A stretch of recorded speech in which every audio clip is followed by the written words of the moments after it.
And let me tell you, I was convinced I was going to die. I had seen a guy drink, those things were called red cat. I had seen a guy drink the same thing in the streets. Red cat. I had seen a guy drink 2 sachets of red cat in the morning, he was not there. So I was sure four would finish my life.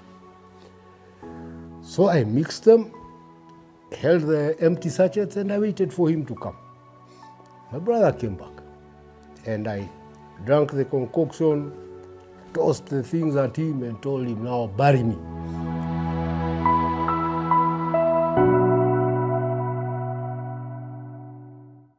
This kind of thing that you'll just drink poison and you collapse and die is a creation of the movies. It has nothing to do with real life. Because I drank and tossed those, tossed the sachets dramatically and asked him, bury me. Because I expected to just collapse and die. And then, of course, they go and bury me and I would have gotten my wish. But nothing like that happened.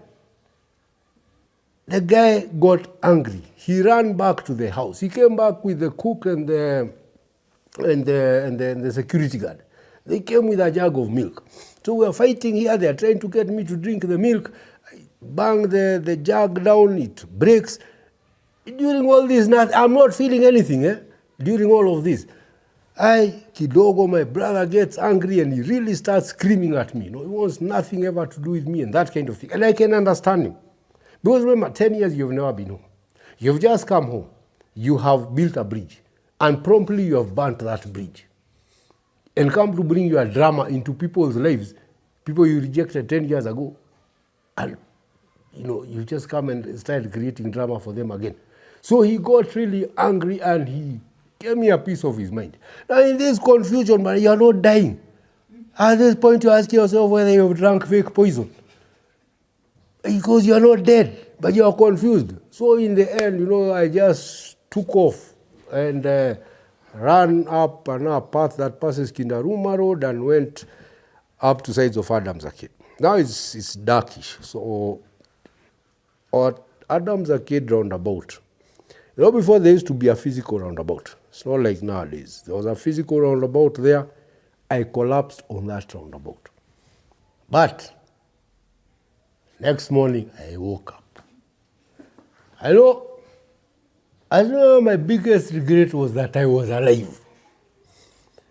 But then the excruciating pain that I was in, I knew this, if death means this much pain, I want nothing to do with this death. I must seek help. I was dirty, I had thrown up on myself, I had soiled myself. But now at Adams Arcade, there are some friends from days when I used to be in Upper Hill School, days from my youth when we used to live in Golf Course. I have a lot of friends there in Woodley, Adams Arcade, Woodley, Apple.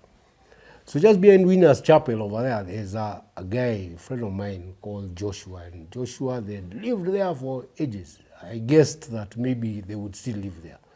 So I got up, this is before 6 o'clock. So I got up, I half crawled, half walked, behind up from the roundabout, past the Uchumi, behind there, and to Kina Joshua's place.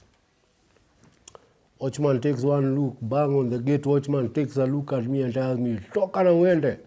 That guy, no, man, you go tell Joshua, solomonkilanga, if he does not want to see me, I go. And I thank God and I thank Joshua for friendships formed in school.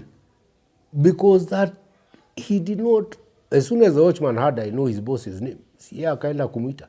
And this guy came and he helped me. I told him my story, went, took me to their servants' quarters there, blacked out. He called another friend who was a doctor. We had also been in school together. And those guys didn't even involve police. I was treated in that servants' quarters of theirs for the next 3 weeks. But at that point, you see also the other painful realization. I've just seen how my siblings have moved on. I have attempted suicide. I am the epitome of failure because even suicide I have failed. How much lower can you go in failure? Any person can stand on a stool and hang themselves. Yeah, you have failed even to kill yourself. Now the guys who have rescued you, who are helping you, are your former classmates. These guys weren't necessarily brighter than you. But now one is a lawyer, one is a doctor. You, their former classmate, you are a chokora. It is when it starts dawning on you, when you start figuring it out in your head, when that you are the primary victim of all your bad choices. That all those that you blamed did not suffer from your bad choices. That all the denial you gave over the years that you didn't have a problem doesn't help you. And at that point, you realize it is best to quit the denial. Stop the blame game kabisa. Accept and start looking into your own role in your tribulations. But the thing is this, at that point, nani atakusikia? So once I was okay, they gave me some money, I went back to Isili. We promised that we would keep in touch. I went back to Isili. Long story short, that was maybe November, December of 1999. By December of 1999, I was back in the streets. So Christmas 99, I was in the streets. I was on a veranda. New Year, ya mwaka wa 2000, I was on a veranda. When guys were talking about the millennium bug and all that, those kind of things, I used to hear the chatter around me. But again, you could not even go to a newspaper stand because we're ni chokora. I was 34 years on 8th January the year 2000. You are 34 years. You are living in the streets. Wewe ni chokora. Umejaribu kujiua, umeshindwa na hiyo. You have no one and nowhere to turn to. You burnt all your bridges. There is nobody who would want to hear you. Life for you is over. So the only thing you can do is wait for death. In whatever form, it is going to come to you. And when I speak that part of my story, where I was there, I hope that it reaches the viewer out there. That no matter how bad and how broken you think you are, no matter how many millions of pieces your life has been shattered into, that little that is left is enough for God to work on and rebuild you completely. Maybe you have been shattered that much so that you can be rebuilt into the best version of yourself. For me, that is where I was at that point, 34 years old, broken, and with no hope for a future, with no hope for anything. In February of that year, I stopped taking an active participation in my life. I stopped garbage collection. I stopped putting a sack on my back to go and collect garbage.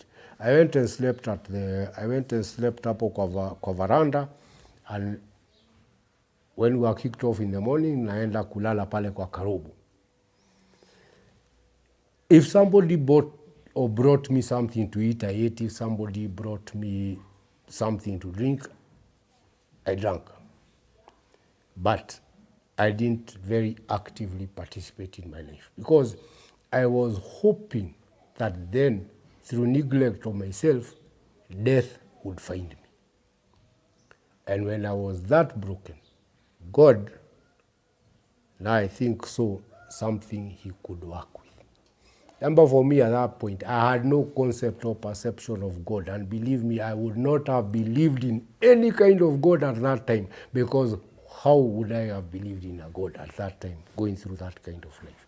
But in retrospect, I realized maybe God had to break my arrogant little self that hard so that he could use me for what he wanted to use me for. So towards the middle of February, there's a guy we lived with on the street. It's called Kamau. And Kamau one day comes and tangazas to us, nimeokoka kuna Yesu. There is Jesus, I'm born again. You know, my first evangelist was a chokora. He comes and tells me, he starts telling me about Jesus. He starts telling me about God. He starts telling me about, how he's gotten saved. And, I'm looking at Kamau. And I'm wondering, first, we almost beat him. Out of exasperation. What's wrong with him? Can't he look at the reality of where he is? How can you conceptualize of a God who cares for you? You are here with your other guys, you are dying like flies, and you're talking about God. And I kind of figured, ini bangi. Because Kamau loved bangi. And, when a guy has been smoking dope for too long, akina kuchizi, maybe these were now just the signs ya kuonyesha he's going mad. So I didn't take him too seriously. But Kamau was insistent. By the way, Kamau would come every day, he talks to us about God. He tells us that he's met this pastor. This pastor has talked to him about God. But slowly, there were subtle changes about Kamau. And we started, I started desiring these changes. But every time I talked to Kamau, he would tell me about going to meet this pastor. And where you put stories of Mungu hapo, me, I wanted nothing to do with that. So, of course, the story comes back to square one. Because it's, Kamau, I'm looking, I want what Kamau has. But Kamau is telling me, let's go to the pastor. Atakuombea. For me, that's X. So we stop it at that. I looked at Kamau. I saw all the changes in him. I saw all the things he dumped. By the way, at Ayo Karobo, he stopped drinking. He was even cleaner. Kumbe used to go to a place, bathe, nini, come back, John. He was even cleaner, looking healthier. He stopped Karobo, he stopped cigarettes, he stopped that. But one thing Kamau hadn't stopped was bangi. And I knew as long as Kamau was still doing bangi, the day he leaves bangi, I'll believe there's something about what he's talking about. And one day Kamau left bangi. I followed him like for 3 days. Unamfuata hapa na pale, he's not smoking it secretly. Yes, I knew, I wanted to find out what Kamau had found. But problem was still that story. Come, we go to a pastor, he'll pray. That story. So we ngangana. Now I'm feeling so good that I'm doing this show in March. Because on March 26th, in a few days' time, will be exactly 22 years since the day I came off the street. It was on 26th March 2000, 22 years ago. It was a Sunday.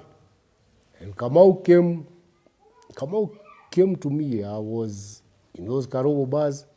I remember I told you I wasn't taking an active participation in my life. But the night before, a guy had left me something like 20 bob. So in the morning, I had money for Karobo, for alcohol. So nilikuwa mlevi. By the time Kamau is coming at 7:30 hivi, he comes and tells me, but come, we go see the pastor today. On that day, I don't know why particularly, but I felt rage against all these things that Kamau was talking to me about. Maybe because I knew I couldn't attain them, I don't know. But I decided I would go with Kamau, not to listen to what they have to say, but to put this pastor who talks to Kamau in his place so that he stops giving Kamau this nonsense na Kamau ache kutusumbua kwa Karobo, we drink our drinks in peace without easy story. In fact, the drink I had, I gave my kasuku at the bar, I told them, hold this, I'm coming back. Tukaenda na Kamau. So we get to some place, Isili on Muratina Street there, and get into a gate there. And when we walk in, first of all, the first thing I notice is there are some chokoras I knew from the streets. But these guys, it's a Sunday, these guys are here, they are wearing two suits. They are smart. You know, chokoras, when they go missing, you don't really worry about them. Maybe they died, maybe they migrated to town or wherever, pastures were greener. I didn't know at that time that the man I was meeting was Bishop Absalom Dungo. Me, I just knew he was a pastor. And so he comes out. He's not impressive. Short man with a wide, very wide smile. And I start attacking him. I am very aggressive with him. I start asking him about this nonsense he's been giving Kamau. Why does he give Kamau this nonsense? Kamau will not leave us in peace. What is these lies he's telling Kamau? You know, I also want to irritate him because I want him to kick me out and I can show Kamau this is just another human being to ondoke. But this guy, he's calm. He's patient. And all he keeps telling me is, God has a good plan for you. I rant, I rave, he tells me God has a good plan for you. Hai, guys, I seen this guy, maybe kuna kitu anasema. As we were talking now, I figured a place. I was tired of him just answering me like that. I looked at that, the Bible. At that time, I didn't consider it holy or anything. So I just told him, I don't want any more stories from you. Can you answer questions regarding my situation from that book of yours? That's why I advise Christians to know their Bible. Bishop knew his Bible. He picked up his Bible. Any question I asked him, he opened book, chapter, and verse and answered me directly. Mpaka unaenda kujiangalilia. This thing can answer you. You know, this is answering you. At one point, I reached a part. And I asked him, so can this God of yours take away my alcohol? And he says, yes. And I'm eager to know what I must do so that the alcohol can go. He's asking, what must I do? He tells me, Neil, I pray for you. I lost it. I wondered, what is wrong with this guy? What simple tone does he take me for? How can simple prayers work? And he'll pray for me and alcohol will be gone. I was so mad, I wanted to walk away. But then again, out of the corner of my eye, I had noticed. These chokoras I was telling you about who are smartly dressed, they were making some tea there. Hapa wanapika chai ya maziwa. Naona wanapaka mkate blue band. So delicacies you don't get in the street.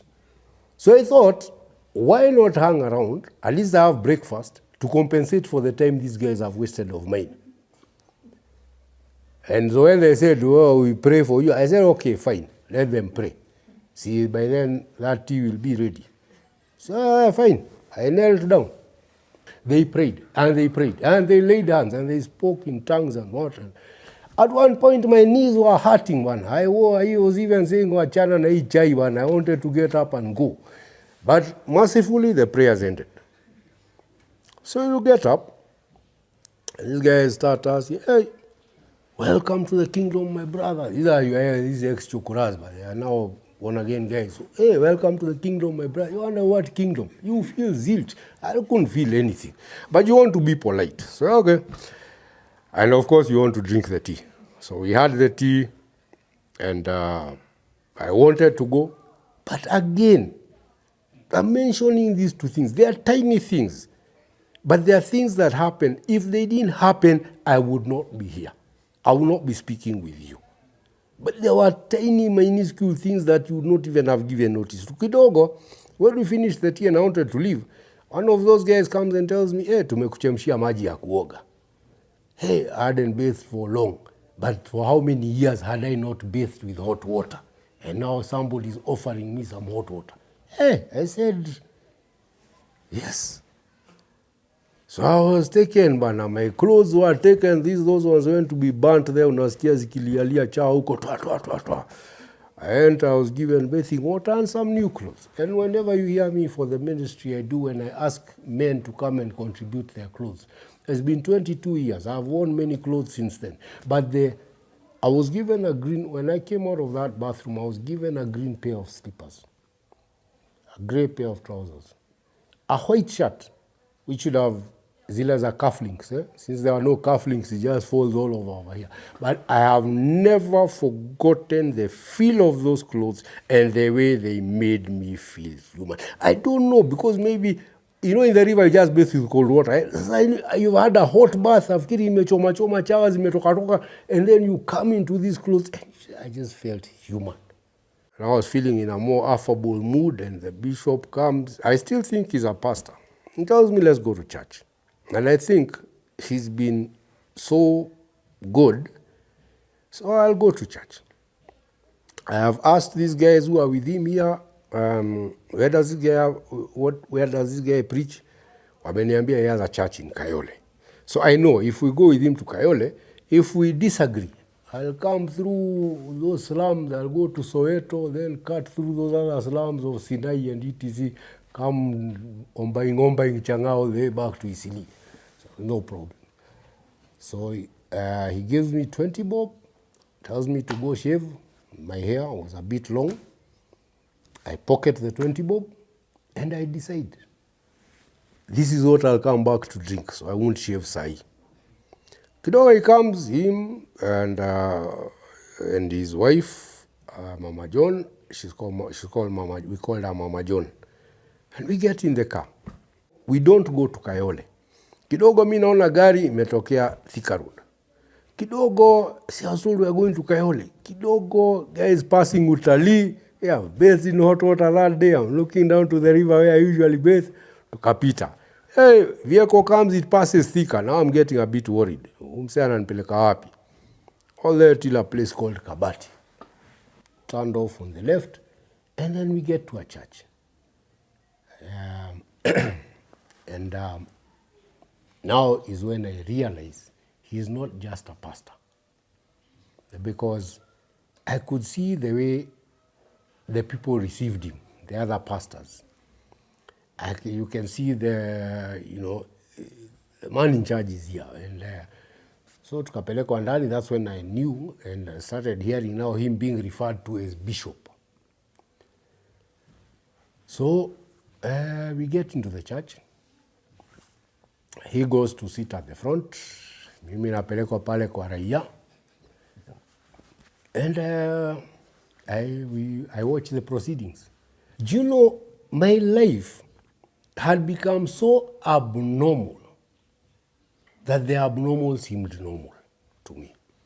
Because when Bishop got up to speak, he spoke of a guy who had been through so much problems. In his own words, he said, he has come with a man who has been where the rubber meets the road. And then he proceeded to talk about a man going through so much problems. At one time, I almost looked around the church to see who else did he come with. Because me, I couldn't see that these are my problems. Honestly, you've never had your problems explained by somebody else, but you start thinking, this can't be me. And then he called me to the front. And he tells me in Kikuyu, Heana Wira. That means give a testimony. Now, first of all, I didn't know the testimony, so I asked him, Heana Wira is what? And he told me to give a testimony. And I was really, really mad.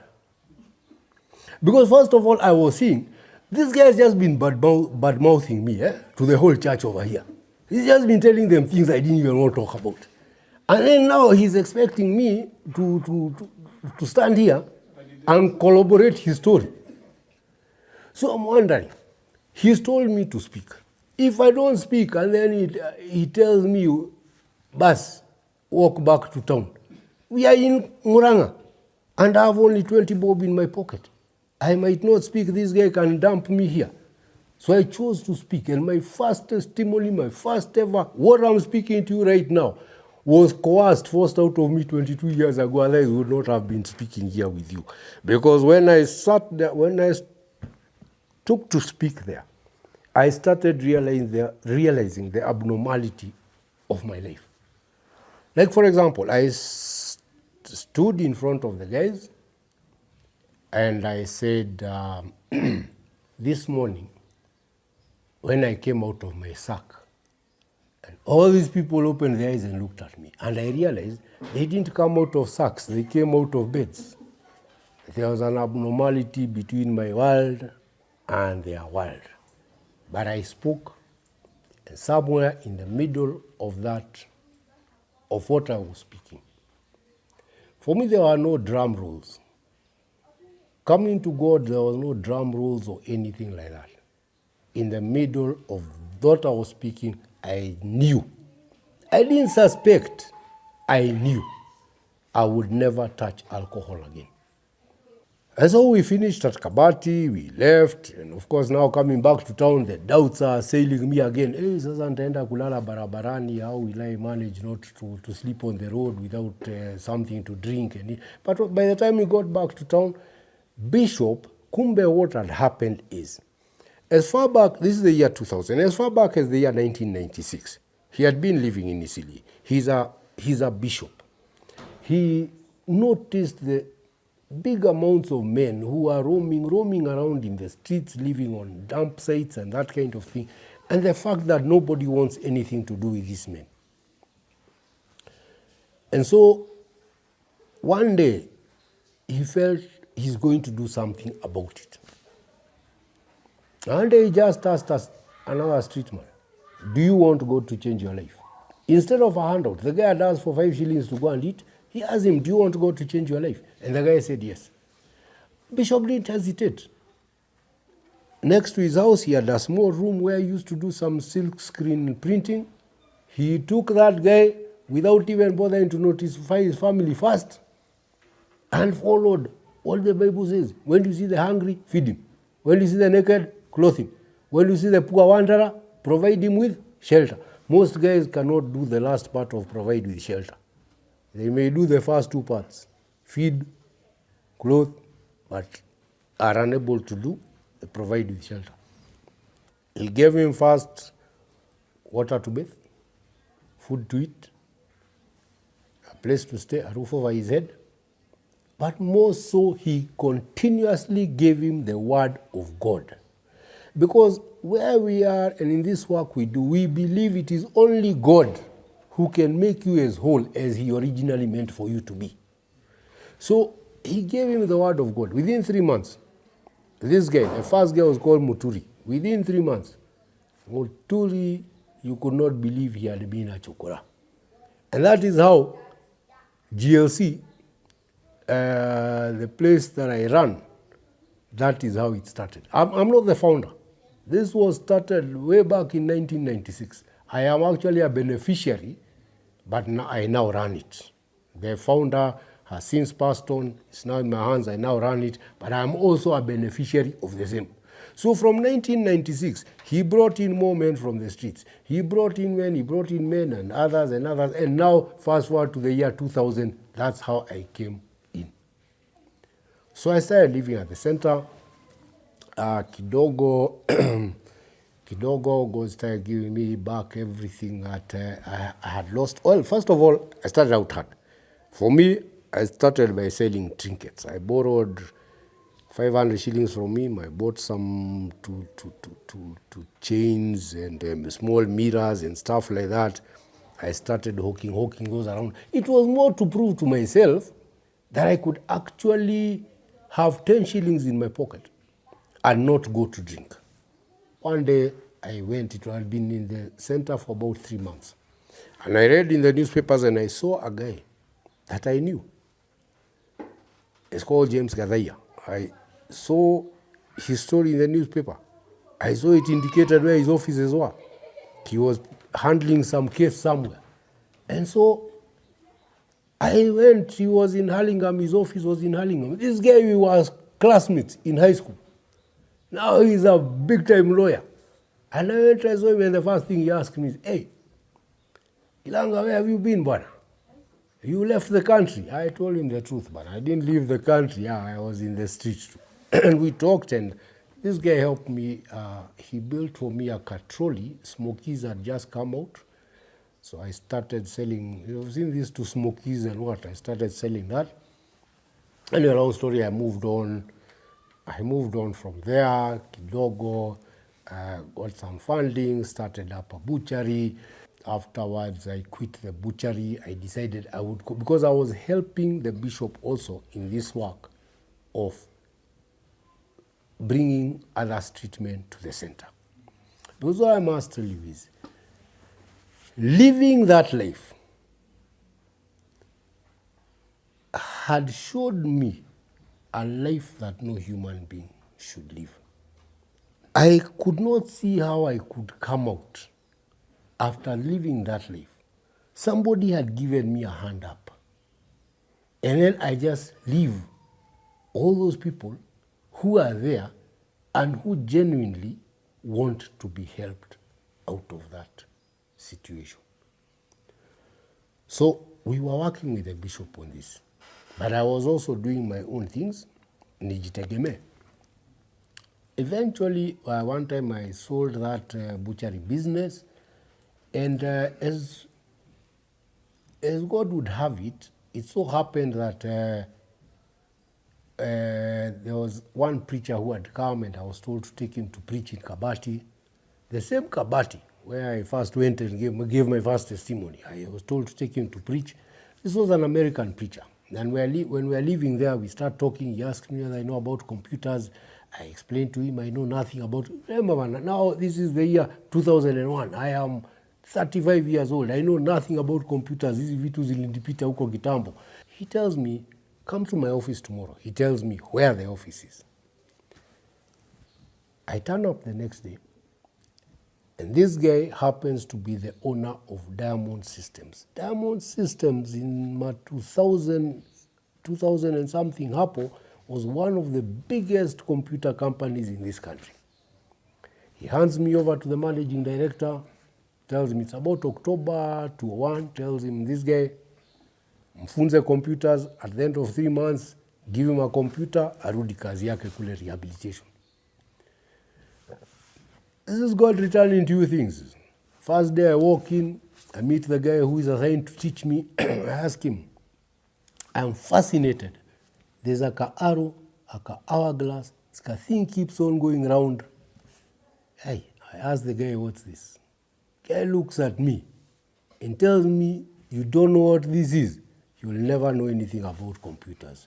Guy, I thank him for those words, because that fired me up to learn all I can about computers. Diamond Systems used to open at 6 in the morning. I used to turn up at 6 in the morning. It used to close at 9. I used to leave at 9 at night.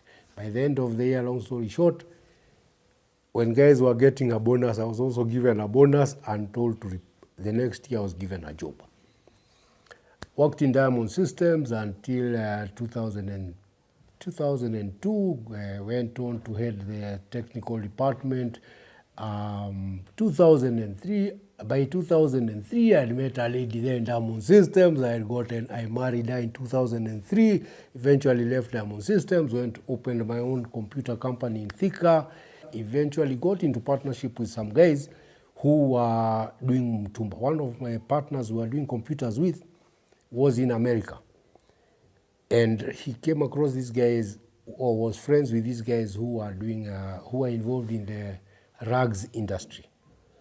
The rugs industry supplies maybe 85% of the stuff they pick to for industrial rugs, but that 15% they supply as Mtumba here to Africa. We joined forces with those guys, and they brought Mtumba here. I challenged them to bring Mtumba here. We started selling in Uganda. Long story short, eventually that company, I was their African representative. I was head in 6 countries here in Africa. So God brought everything back. I had a car, I bought land, a house, I had kids, I had a wife, I married in church. One thing I'm very proud about, I never had a committee for fundraising for a church marriage.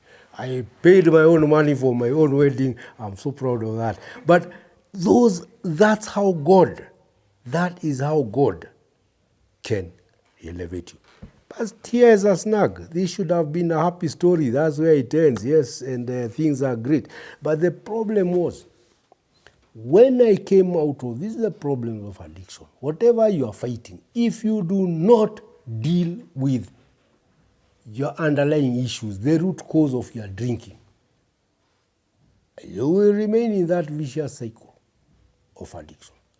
Because when I came out of the streets, remember I'd led a life so horrible that no human being should live that life. God had gotten me out. When I came out, I first embraced religion. Not God, religion. Why I say I embraced religion is that I allowed myself to do certain things which the Bible does not advocate for. For example, forgiveness. For me, that wasn't part of the deal. I'll go to church, I'll clap, I'll dance, I'll tithe, I'll be a good Christian in other ways, but for me, the hate I have, the lack of forgiveness I have, there are some people who have wronged me, those ones I can't forgive. And so I kept my bitterness and all my issues, the baggage I had been carrying on certain issues, I kept them inside me. But because also I'm a man, and I equated success with money. The first few years of my life, getting out of the street, I had to make money. So you want to rebuild yourself. And I spent the first 5 or 6 years rebuilding myself. By the 6th year, I had everything. I had no time for negativity anywhere. You know, by the 7th year, when everything looked like all was back in place, 7 years after I came off the streets, I walked myself right back into a bar. And I drank like a person possessed. Let's just say those 2 years of my life are something I would rather just even not remember too much about. But 2 years later, towards the end of 2009, I went back to this same center that I ran. And then it was under the bishop. I went back. And this time I decided I would find out what is my problem. Why do I drink?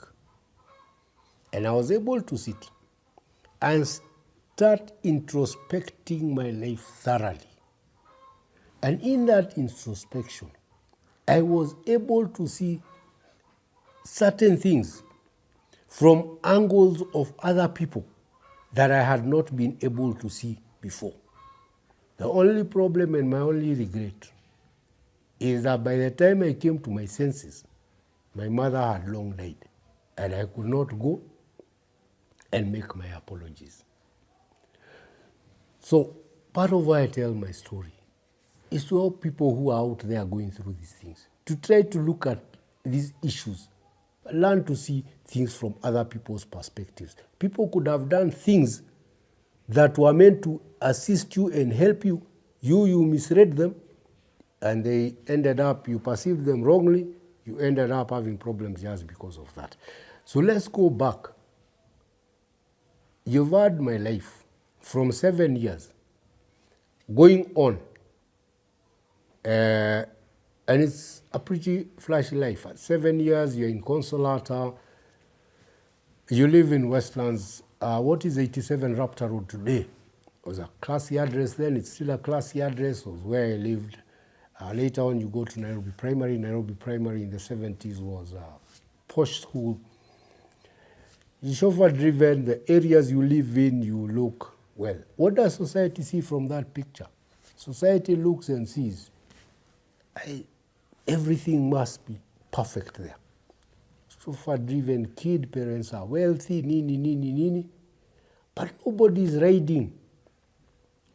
Nobody's walking in the shoes of that individual, that child, me at that time. Because whatever society saw, and we still see that today. And if a kid goes wrong or gets into experiments with drugs or alcohol or something, we will all say, kwani mtoto akona nini? Mtoto amelipiwa fees, amepelekewa shule za maana, amefanywa. Parents, money doesn't answer everything. So let me go back to my own story. My life is very nice from 7 kuendelea. At least what you hear of it. Let me go to 0 to 7. I was born to a 14-year-old girl. My mother was 14 when she gave birth to me.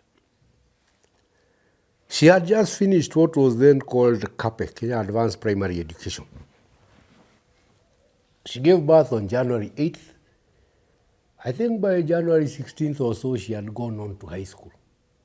I was brought up by my grandmother, and I knew my grandmother as my mother. To me, she was everything. To me, she was my mother, my friend. She was everything. My grandmother was not rich. she lived in a mud house. We lived in a mud house in the village.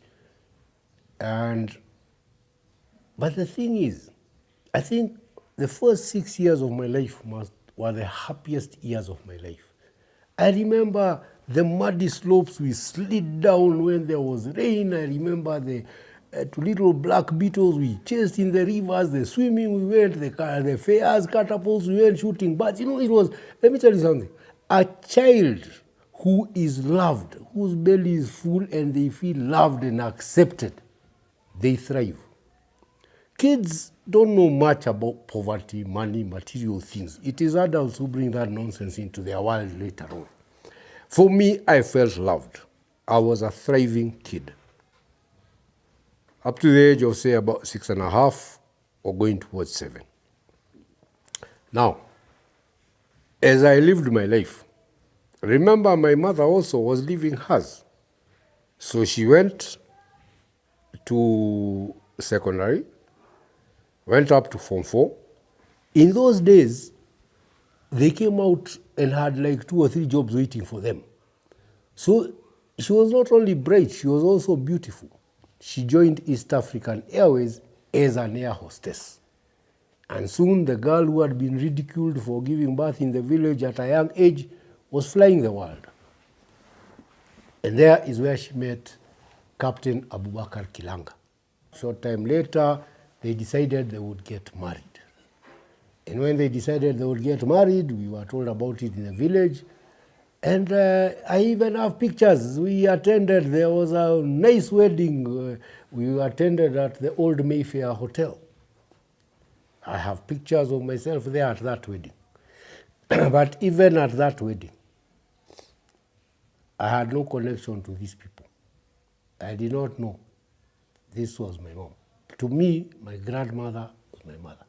So around just before getting to 7 years, they come back. This is after the wedding. Maybe they had gone for a honeymoon or whatever, but they come back.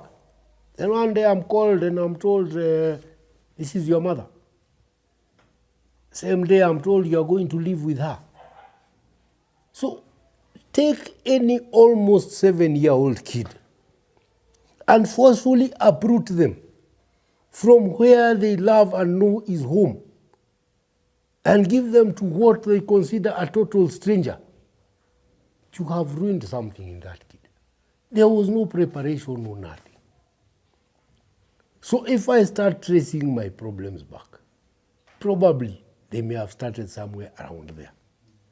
This is a kid from the village. I had never spoken a word of English. Even if they had had a word of English in the village, they would probably have translated to my mother tongue Kikuyu. So this is a kid from the village. There is not even an albino in the village, so you have never come across anything that's different from your color. And you are suddenly thrust into Westlands among a white neighborhood. Culture shock, boss. You see the white kids, and the way they are playing, they are having fun, king of the castle, na vitu kama hizo.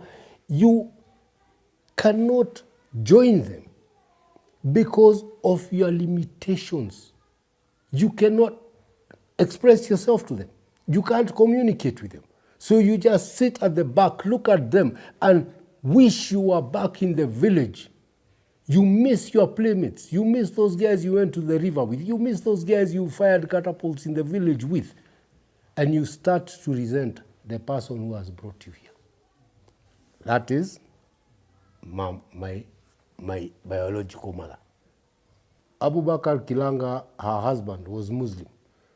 One of the first things was to be taken to Mpisha and circumcised. That's not the tradition back in my home, so now I'm experiencing different traditions. As soon as I was healed, it was Consolata Primary. Now this famed Consolata I keep on talking about, I went there without knowing English. There's a whole lot of difference between going to Consolata when you're a fluent English speaker and going there as a person who doesn't even know the English language. First of all, now Conso was also, this is the early 70s, Consolata was also primarily a white school. So you're thrust into this. You stand out. Two main reasons. One, you're black. Unaonekana from far, you are different. So that makes you stand out. But two, and the more obvious one, is that you're a Zuzu. You can't communicate. So people will come to probe and poke. This thing doesn't talk. Does it? If you push it, does it? You know, kids are bullies. You can't communicate. So you are bullied until you are... Whatever comes out of you, because whatever will come out of you is Kikuyu. To the Wazungus, this is garbage. What is this? You know, so they poke you, they prod you, they what. And you have a teacher guiding you around there, but you really, all you feel is a lack of self-esteem. Here in Westlands, when I came, this is the first place I ever saw a house with a man dedicated to cook. You know, in the village, we just ate what was put in front of us. Sometimes you washed your hands, sometimes you didn't wash your hands. It was okay. But now here, I have found a man dedicated to cooking. That was my first cook that I ever saw. But now, all that is exciting. But fact is, you are too unrefined to be sat on the grand table there with the new husband. So you sit in the kitchen with the houseboy, with the cook and the maid, and you are there being taught to use a knife, a fork, how to fold your cutlery, stuff like how to arrange your cutlery, how to fold your linen and all that. And all you feel is like you're an animal being taught to perform tricks, because when you ate with your hands, ulikufa. So I was a kid with too much confusion, but my self-esteem was completely battered. And I think the only escape part I had kidogo was when in 1977 the East African community broke up. Tanzanians, Ugandans were kicked out of the country, so my parents relocated to Tanzania, and I was taken to Nairobi Primary for boarding. Now, Nairobi Primary was a very posh school, but coming from Consolata, okay, so you know, you feel, now you're in charge kiasi, and you start, but deep in you, you still feel unworthy, you still feel inferior, you still don't have much self-worth. And so, when in Standard 7, it was at the same school, we got that opportunity to drink. Remember me telling you what I felt the first time? And then asking you, why would a 13-year-old kid feel so empty that they would need a drug or alcohol to make them feel good about themselves? So now you know. That was the reason why. When at the end of time I dealt with my issues and I could look at things through my mother's eyes, all that resentment I had, you see, that's actually a very small thing, but had been blown out of proportion. I had blown it out of proportion in my own mind. Because first of all, if my mother, for example, at the age of 14 when she gave birth, if she had chosen to stay in the village, would have ended up 2 village idiots. But in her wisdom, she decided to go to school so that she can search for a future for her bastard child in the village. That was a very commendable move. I should have been full of praise for that. Instead, I considered it abandonment. And when she finished school and went on to become an air hostess, she did not even do that job for a very long time.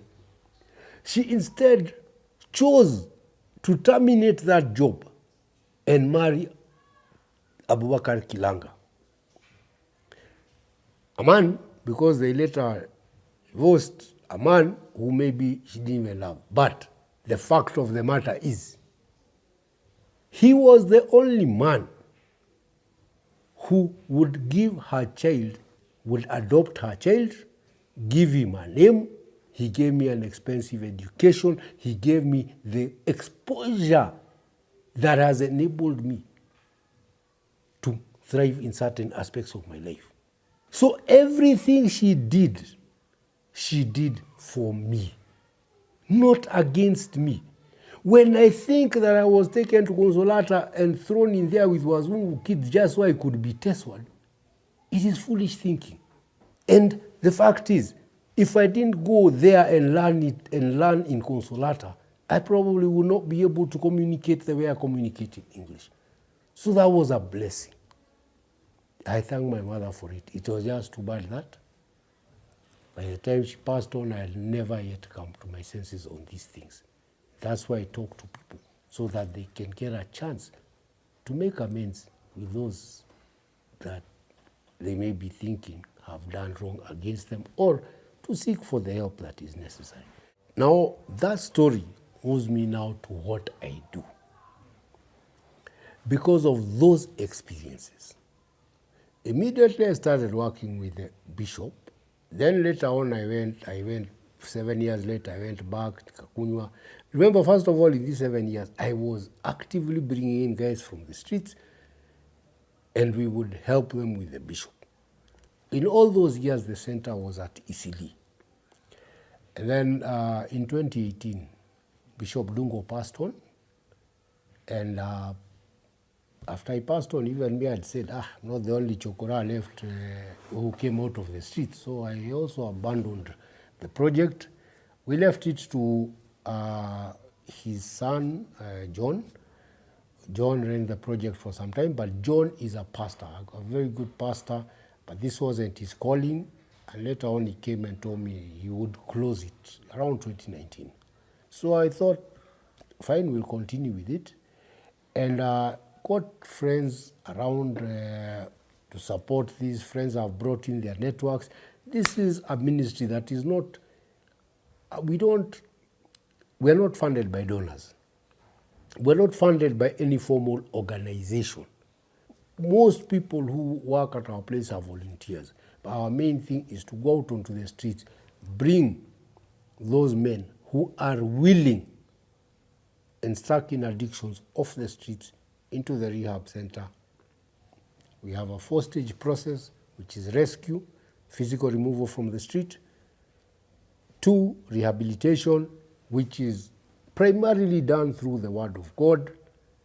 3, reconciliation. Remember that these people, they didn't fall from trees, as I said in the beginning. We try to reconcile them with their people. But if that doesn't happen, then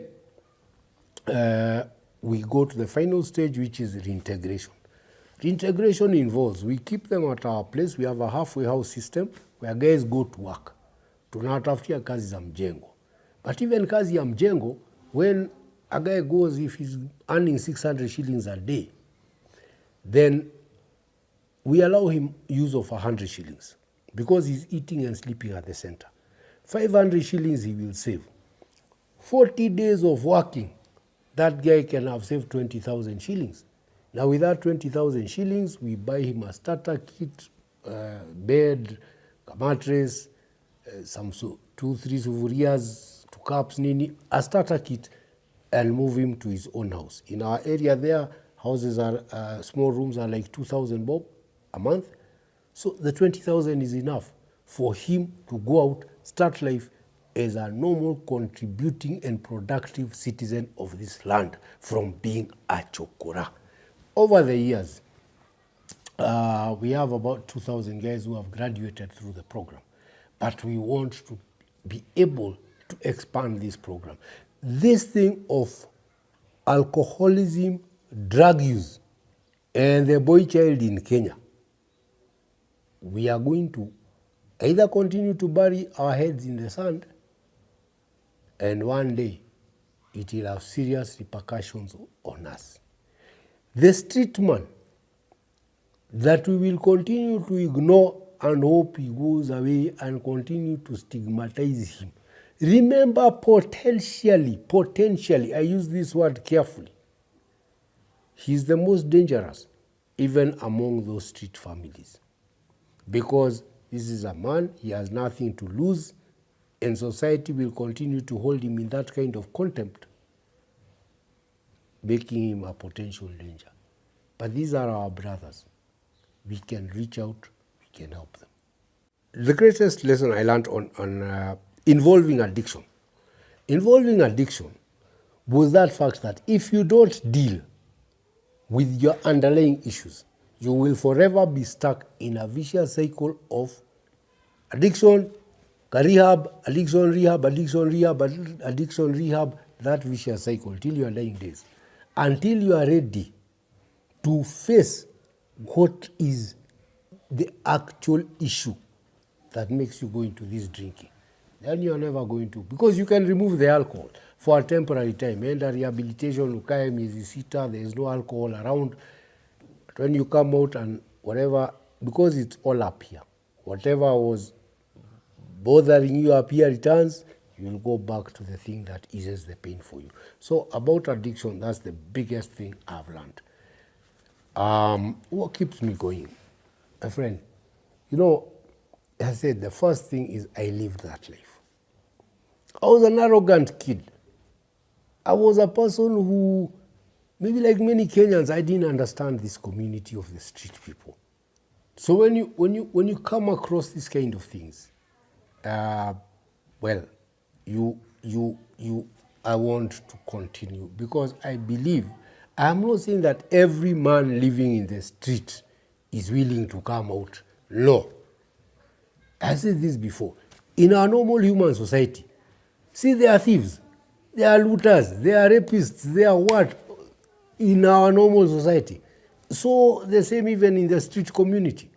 Okay, wale unasikia they will watashika kinyeshi watupie watu angeta nini, those, the misfits are there, just like they are there in the normal society. But there are people there who went down there, whether through their own fault, whether through other circumstances.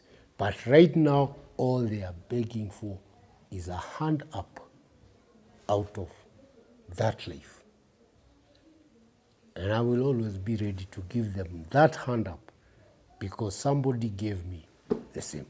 I pray, and what I am trying to do right now is to see whether we can have the same kind of setup of GLC replicated in several parts of this country, so that it starts dealing with the alcohol problem, and the street men problems. And I'm very intent to leave an impact. By the time I leave, I want to see a lot more of those men in better positions. And we can see the results. We have a lot more of them who are speaking out. We go to churches, we speak to them, we try to demystify this. We are not just about having that rescue center in Roiro. I also go out to schools. I have been to a lot of boys' schools just to speak, because the problem is, as men, we keep our pain to ourselves. We don't let it out. That's the way we've been parented. When mwanaume aliagi nini, shut up, suck it up, you're a man, you shouldn't cry. We grow up like that. And then when we are under pain and pressure, we cannot let it out. And eventually the pressure bursts and we find ourselves in all this abuse of alcohol, abuse of drugs, nini. I am trying to talk, to get men spaces where they can sit as men and talk. Even at GLC, if you visit there, you'll find there's a place where men just sit. Men from the outside, men who are going through the program, just sit and share. So anybody who would like to assist us, please come join us. First of all, visit. That is the best thing first you can do. If you are within Roiro, you are within Nairobi, visit. We are just on the Eastern Bypass. If you want to partner with us, for us to help bring solutions to this problem, we have a pay bill number through which you can contribute to us. The pay bill number is 891-300. Pay bill number 891-300. The account number is GLC. GLC. You could call me on 0715-874-094 for any inquiry. And you could, if you have a group of young men, or you have a place you would like somebody to come and speak to people you care about who might be losing it, who might be going down that path, we have a team which goes out and tries to make a difference. All of us, tuungane mikono. This is our wound collectively. Let us be the solutions provider to this problem of ours.